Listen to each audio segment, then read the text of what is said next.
Narito po ang ibang balitang tinutukan ng 24 Oras Weekend.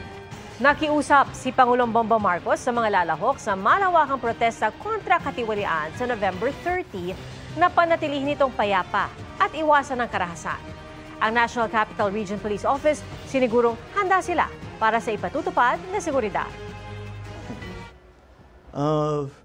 The only concern I have when we have demonstrations for whatever reason is that there are agitators who will go and try to cause trouble. Tanggalin na ninyo sa isip ninyo yan.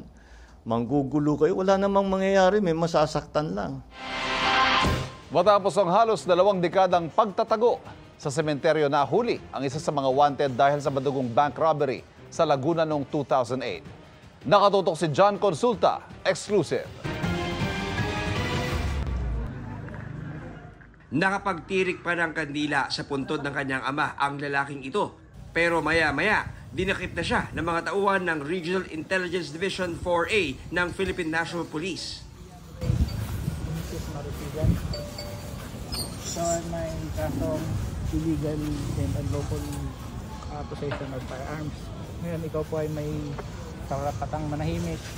Walang kawala ang 48 anyos na lalaking wanted dahil sa pagkakasangkot sa madugong bank robbery sa Cabuyao, Laguna noong 2008 kung kailan 10 ang namatay.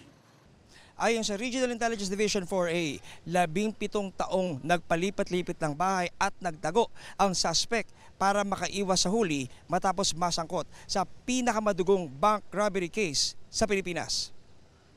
Isa siya sa 147 most wanted personality sa Calabar Zone na inaresto sa Project Holy Win mula October 29 hanggang November 1. Atin pong sinakatuparan ito dahil alam natin na itong undas magsisipag-uwian yung mga kamag-anak ng mga yumao, no, para bisitahin. Yung mga may warrant is lulutang, uuwi at pupuntahan, dadalawin yung mga kanilang namatay. Kaya tinig advantage natin itong pagkakataon na ito. Para sa GMA Integrated News, John Consulta, nakatutok 24 oras. Umaaray na naman ang mga motorista at tsuper dahil sa namumurong big-time oil price hike sa Martes. Nakatutok si Von Aquino. Wala pa ring preno ang taas presyo sa petrolyo, gaya ng bubungad ngayong unang linggo ng Nobyembre. Lagpas 2 piso sa diesel at mahigit piso sa gasolina at kerosene. Hindi pa incorporated dito ang operating cost ng oil companies and other payments. So may chance na lumaki pa to by Tuesday. Ayon sa Energy Department, kabilang sa mga dahilan ng inaasahang pagtaas ay ang paghupa ng trade war ng Amerika at China na nakikitang magpapataas ng demand. Gayon din ang sanksyon ng Amerika, Britanya at European Union sa Russia. Ngayon pa lang umaaray na ang mga motorista at tsuper. Talagang mahirap na yung kita namin, lumiliit. Mas lalo ngayong liliit. Siguro,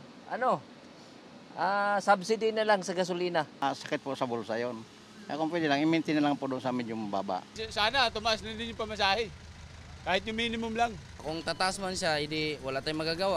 May fuel subsidy ang gobyerno para sa mga qualified na operator at tsuper, pero So may mga trigger point doon na dapat yung Dubai crude mag-reach yan ng average ng $80 per barrel. Sa ngayong buwan na to, mukhang hindi pa na-reach yun.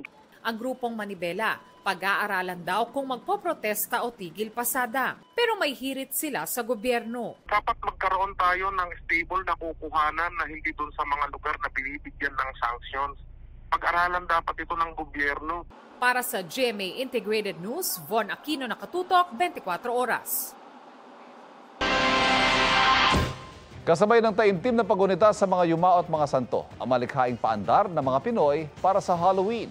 Nakatutok si Mav Gonzalez. Sa kabundukan ng Hibungan, Benguet, ang mga pumanaw mula sa mga katutubong Kankanaoy, tila abot kamay ang langit. Ang kanilang mga kabaong nakahimlay sa matatarik na bangin. Sa Tabuk, Kalinga, ang ilang puntod, kakaiba ang itsura at hugis, sumasalamin daw sa naging trabaho o hilig ng yumao noong nabubuhay pa. Tuwing undas o may lamay, isa sa mga handaang puto, gaya ng mga gawang Kalasyaw Pangasinan. Ngayon, meron silang limited edition Black Puto Kalasyaw. Pumasok lang sa isip namin na dahil pista ng patay, nag-try kami na gumawa. Ay, napakasarap. Paano kung nabuhay ang patay? Paandar sa fun run sa Sorsogon ang mga kalahok na nakakatakot ang suot. Bago tumakbo, let's get physical muna sila sa Zumba. Mahigit 1,000 ang nakisaya sa aktibidad na inorganisa ng pulisya.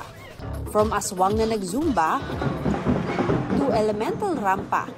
Sa Tumba Festival sa Paway, Ilocos Norte, naglipa na ang mga multo, aswang at maligno. Mala Encantadia naman ang Lawag City Hall. May nakakostyum pang Hagor ng Katorya. Mala Horror House ang munisipyo ng Hermosa, Bataan. In character ang mga empleyado.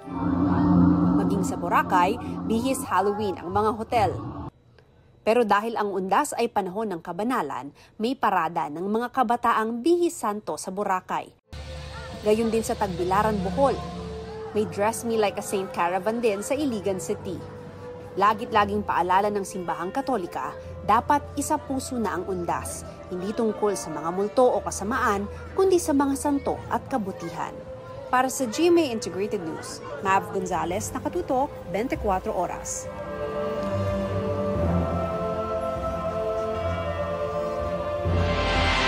Ibang patay naman ang pag-usapan natin ngayong undas.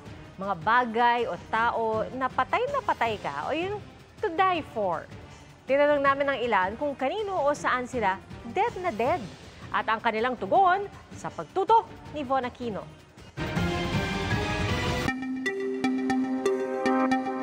Break muna sa araw ng mga patay at buhayin ang mga ikinubling damdamin sa tanong na saan, ano o kanino ka patay na patay?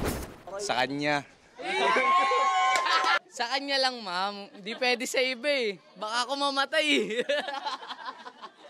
Meron namang damdamin na hindi maamin. Kay Lab. Hala, hindi nga kami ate. Hindi pa kayo. Meron ding the one that got away o totga. Kanino ka patay na patay? Sex. Mahal ko ba? Pero hindi lang pala sa tao pwedeng maging patay na patay, kundi sa cellphone, maghapon naka-cellphone. Patay na patay sa cellphone. Meron namang work is life dahil patay na patay ako sa pera. Kasi lagi akong nag-overtime. Nang tanungin natin ang ating mga kapuso online, ramdam ang K-League ng iba na patay sa kanilang paboritong K-pop actors at artists. Pero teka, ang iba, tila nakakatakot. May mga feeling ay patay na raw sa mga bayarin o sa mga wallet at pulsa na wala ng laman. Para sa GMA Integrated News, Von Aquino, nakatutok, 24 oras. Alam ba nila